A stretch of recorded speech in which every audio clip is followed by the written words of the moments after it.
좋은 아침입니다. 오늘도 말씀 안에서 교회로 살아가는 하루가 되시기를 바랍니다.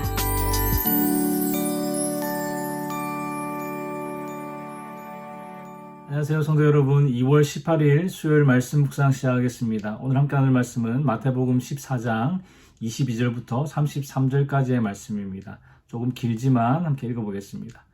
예수께서 즉시 제자들을 재촉하사 자기가 무리를 보내는 동안에 배를 타고 앞서 건너편으로 가게 하시고 무리를 보내신 후에 기도하러 따로 산에 올라가시니라.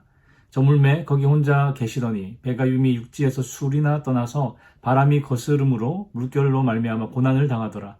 밤 사경에 예수께서 바다 위로 걸어서 제자들에게 오시니 제자들이 그가 바다 위로 걸어오심을 보고 놀라 유령이라 하며 무서워하여 소리 지르거늘 예수께서 즉시 이르시되 안심하라 나니 두려워하지 말라. 베드로가 대답하여 이르되 주여 만일 주님이시거든 나를 명하사 물 위로 오라 하소서 하니 오라 하시니 베드로가 배에서 내려 물 위로 걸어서 예수께로 가되 바람을 보고 무서워 빠져가는지라 소리질러 이르되 주여 나를 구원하소서 하니 예수께서 즉시 손을 내밀어 그를 붙잡으시며 이르시되 믿음이 작은 자여 왜 의심하였느냐 하시고 배에 함께 오름에 바람이 그치는지라. 배에 있는 사람들이 예수께 절하며 이르되 진실로 하나님의 아들이로소이다 하더라. 아멘. 우리가 신앙생활을 하면서 신앙생활이 굉장히 힘들 때가 있습니다. 물론 삶의 고난 자체도 힘들지만 그 고난의 이유를 모를 때 마음이 굉장히 힘들고 힘이 들지요. 내가 하나님의 뜻대로 살기 위해서 이렇게 노력하고 있는데 왜 이런 일들이 일어날까? 기도하고 순종했는데 왜 항상 이 상황이 더 어려워질까? 이 많은 성도들이 이렇게 고난 자체보다 이런 생각들 때문에 더 흔들리고 힘들어합니다. 하나님의 말씀에 순종하기만 하면 내 삶이 형통해지고 또 평안해질 것이라고 생각했는데 오히려 우리의 인생에 더 센 바람이 불고 더 큰 파도가 일어날 때가 있다는 것이죠. 어쩌면 지금 여러분들의 삶에도 그런 풍랑이 있을지 모르겠습니다. 문제는 그 상황 자체보다 그 상황 속에서 이런 생각이 들 때라는 것이죠. 하나님은 지금 어디에 계신가? 정말 나와 함께하고 계신가? 오늘 본문은요, 참 유명한 본문이라서 이 본문으로 설교도 많이 들었고 또 큐티도 많이 했습니다. 그런데 오늘 본문의 사건은요, 단순히 베드로가 물 위를 걷다가 빠진 이야기 혹은 믿음이 작은 자여 왜 의심하였느냐 이 말씀에만 집중해서 우리의 어떤 믿음의 크기를 교훈하고 있는 사건으로만 이해하면 핵심을 놓치게 되는 그런 본문입니다. 오늘 본문의 중심은 우리의 믿음이 아니라 폭풍 가운데서도 저와 여러분들을 위해 일하시는 예수 그리스도가 어떤 분이신가를 보여주는 데 있기 때문에 그렇습니다. 그래서 오늘 본문을 함께 묵상하실 때 이런 질문을 가지고 함께 살펴보기를 원합니다. 우리가 풍랑 가운데 있을 때 예수 그리스도는 무엇을 하고 계시는가? 그리고 우리의 연약함 속에서도 왜 우리는 여전히 소망을 가질 수 있는가?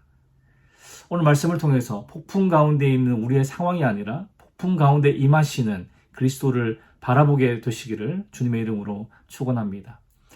본문 22절에 보시면 오병이어 사건 이후에 예수님께서 제자들을 재촉하셔서 배를 타고 건너편으로 가게 하시고 본인은 무리를 돌려 보내셨습니다.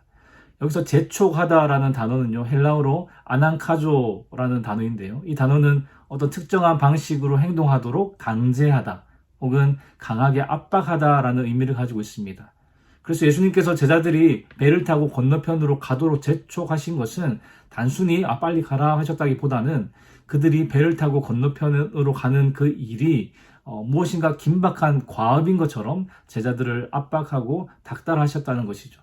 그러니까 어떤 의도가 있었다는 것을 알 수가 있습니다. 그렇게 제자들을 재촉하여 보내시고 혼자 남아 무리를 돌려보내셨습니다. 그리고 그 후에 예수님은 무엇을 하십니까? 23절에 보니까 기도하러 따로 산에 올라가시니라.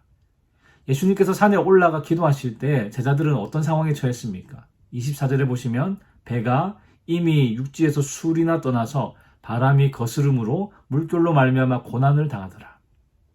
제자들은 지금 바다 한가운데서 풍랑을 만나 고난을 당하고 있습니다.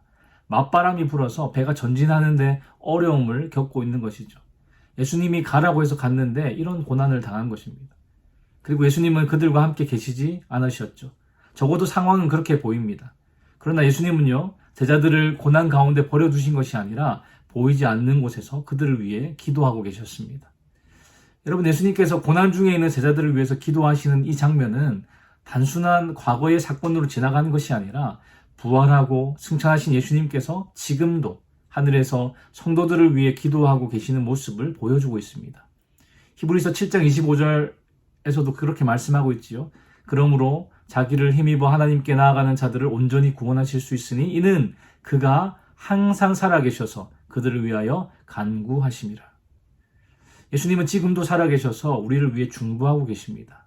우리가 고난 가운데 있을 때 우리를 두렵게 만드는 생각은 나 혼자다 혹은 하나님이 나를 잊으신 것 같다라는 생각이죠. 그러나 성경은 우리가 혼자가 아니라 예수 그리스도의 중보 안에 있다고 말씀합니다. 지금도 그리스도께서 우리를 위해 기도하고 계신다는 것이죠. 성도 여러분, 우리가 아무리 기도해도 응답이 없는 것 같고 상황은 점점 더 어려워지고 주님이 멀리 계신 것처럼 느껴질 때가 있습니다. 그러나 오늘 말씀이 분명히 보여주고 있듯이 우리가 주님을 보지 못하는 순간에도 주님은 우리를 위해 기도하고 계십니다. 우리의 믿음이 연약해질 때에도, 우리의 믿음이 흔들릴 때에도, 우리의 기도가 끊어질 때에도 우리를 향한 예수 그리스도의 중보는 멈추지 않습니다. 성도의 인생은요, 혼자의 싸움이 아니라 그리스도의 중보 속에 있는 싸움입니다. 그래서 우리의 소망은 우리의 능력이나 상황에 있지 않고 하늘 보좌에서 쉬지 않고 우리를 위해 또한 이 땅의 교회를 위해 간구하시는 그리스도의 기도에 있음을, 그리스도의 기도가 우리의 소망임을 믿으시길 주님의 이름으로 축원합니다. 성경에 정확한 시간이 나와 있진 않지만 아마도 예수님께서 제자들을 재촉하셔서 강 건너편으로 보내시고 무리를 돌려보내신 시간이 해가 저물어 갈 때쯤이 아닌가 싶습니다. 완전히 어두워지기 전에 사람들을 돌려보내셨겠죠. 제자들도 그때쯤 배를 탔을 텐데 25절에 보니까 밤 사경이 되도록 폭풍과 씨름하고 있었습니다. 밤 사경은요, 로마 시간대로 보면 새벽 3시에서 6시 사이입니다. 밤이 깊어서 가장 어두운 시간이었고 제자들이 가장 지치고 두려워할 때였습니다. 그때 예수님은 물 위로 걸어서 제자들에게 오셨습니다. 성경에서 바다라는 이 단어는요, 단순히 바다라는 자연만을 의미하는 것이 아니라 어떤 혼돈, 두려움, 그리고 사망을 상징하고 있죠. 예수님께서 그 바다 위를 걸어 오신다는 것은 예수님이 풍랑의 영향을 받는 분이 아니라 풍랑을 다스리시는 분임을 보여주고 있는 것입니다. 예수님은 우리의 고난을 멀리서 지켜보고만 계신 분이 아니라 혹은 우리의 문제 속에 갇혀 계신 분이 아니라 그 문제 위를 밟고 직접 다가오시는 창조주이자 주권자이십니다. 물론 제자들은 예수님을 알아보지 못하고 두려움 가운데 유령이다라고 소리 질렀습니다. 그때 예수님께서 말씀하시죠. 27절에 예수께서 즉시 이르시되 안심하라 나니 두려워하지 말라. 여기서 나니라는 표현은 단순히 내가 예수다라는 의미를 넘어서는 표현입니다. 에고 에이미라는 표현인데요.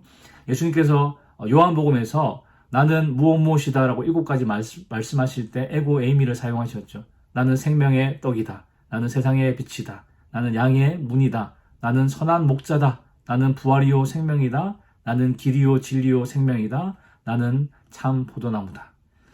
사실 이 에고 에이미는 구약에서 하나님이 그의 백성을 구원하러 나타나실 때 자신을 알리는 전형적인 표현입니다. 그래서 예수님께서 나니 혹은 나다라고 하신 말씀은 나는 하나님이다. 그러니 두려워하지 말라는 그런 말씀인 것이죠.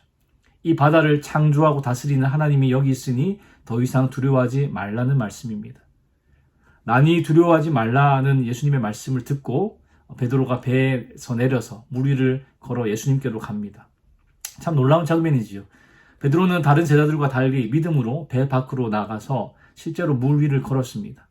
그런데 30절에 보니까 바람을 보고 무서워 빠져가는지라. 여기서 중요한 표현은 바람을 보고입니다. 처음에는 예수님을 바라보고 있었습니다. 그래서 물 위를 걸을 수 있었는데 어느 순간 그의 시선이 예수님으로부터 상황으로 옮겨졌습니다. 바람을 보고 파도를 보고 현실을 보기 시작한 것이죠. 그때 두려움이 들어왔고 두려움이 들어오자 그는 가라앉기 시작했습니다.